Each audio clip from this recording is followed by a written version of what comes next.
नमस्कार मित्रांनो, जर तुम्ही सुद्धा म्हाडाच्या लॉटरीची आणि स्वतःच्या हक्काच्या घराची वाट पाहत असाल तर तुमच्यासाठी एक अत्यंत महत्वाची बातमी आहे। आता म्हाडाच्या सोडतीतून 20% सर्वसमावेशक घरे हद्दपार होणार आहेत। हो, तुम्ही बरोबर ऐकलं।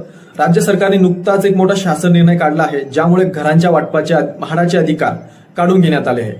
तर मग आता ही स्वस्तातली घरे कोणाकडे जाणार, ही घरे आता कोण वाटणार आणि हा एवढा मोठा निर्णय घेण्यामागची कोणती कारणे आहेत, हे सगळं आपण आजच्या व्हिडिओमध्ये सविस्तर जाणून घेणार आहोत।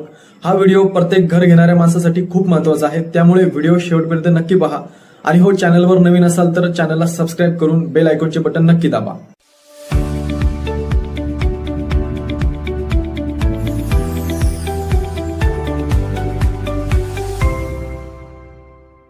मित्रांनो, सगळ्यात आधी आपण थोडक्यात समजून घेऊया की ही 20% सर्वसमावेशक गृहयोजना नेमकी काय होती।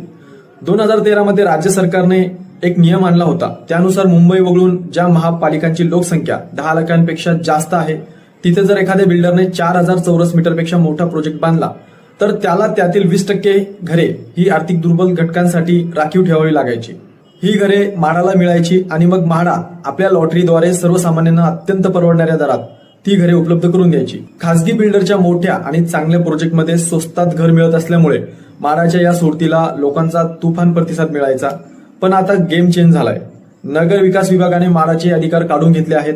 तुम्ही विचार कराल अचानक असं का झालं, तर मित्रांनो, यामागे एक मोठं कारण आहे नाशिकमधील मोठा गैरव्यवहार। नाशिकमध्ये काही बिल्डरांनी 20% घरे म्हाडाला दिलीच नाही। ही योजनाच लागू होऊ नये म्हणून त्यांनी बनावट कागदपत्रे वापरून बेकायदेशीरपणे भूखंडांचे विभाजन केले। म्हाडाने जेव्हा स्वतःहून हा तपास केला तेव्हा हा प्रचंड मोठा घोटाळा उघडकीस आला। सध्या या प्रकरणाची SIT चौकशी सुरू आहे आणि या प्रकरणात नगर रचना आणि भूमी अभिलेख विभागाच्या काही अधिकाऱ्यांनाही अटक झाली आहे। या घोटाळ्यामुळेच आता राज्य सरकारने म्हाडाचे अधिकार काढून थेट महानगरपालिकांना दिले आहेत। म्हणजे आता इथून पुढे 20% घरांचे वितरण म्हाडाऐवजी तुमच्या स्थानिक महापालिकेच्या माध्यमातून होणार आहे। या निर्णयासोबत बिल्डरांना एक फायदा देण्यात आला आहे, तो म्हणजे 20% योजनेअंतर्गत बिल्डरांना आता सुरुवातीलाच 40% TDR मिळणार आहे। आता तुमच्या मनात प्रश्न आला असेल की म्हाडाच्या सध्याच्या घरांचं काय, तर सूत्रांच्या माहितीनुसार 12 ऑगस्ट पूर्वी जी घरे म्हाडाकडे आधीच उपलब्ध झाली आहेत त्यांची कदाचित शेवटची सोडत निघू शकते। पण इथून पुढे म्हाडाच्या सोडतीत ही 20% परवडणारी घरे दिसणार नाहीत।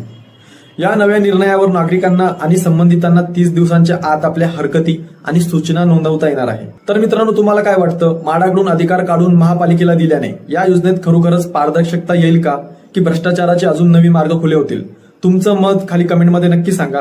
आणि व्हिडिओ आवडला असेल तर व्हिडिओला लाईक करा आणि प्रॉपर्टी संदर्भातल्या विशेष माहितीसाठी प्रॉपर्टी विशेष या YouTube चॅनलला सबस्क्राईब करून बेल आयकॉनचे बटन नक्की दाबा। धन्यवाद।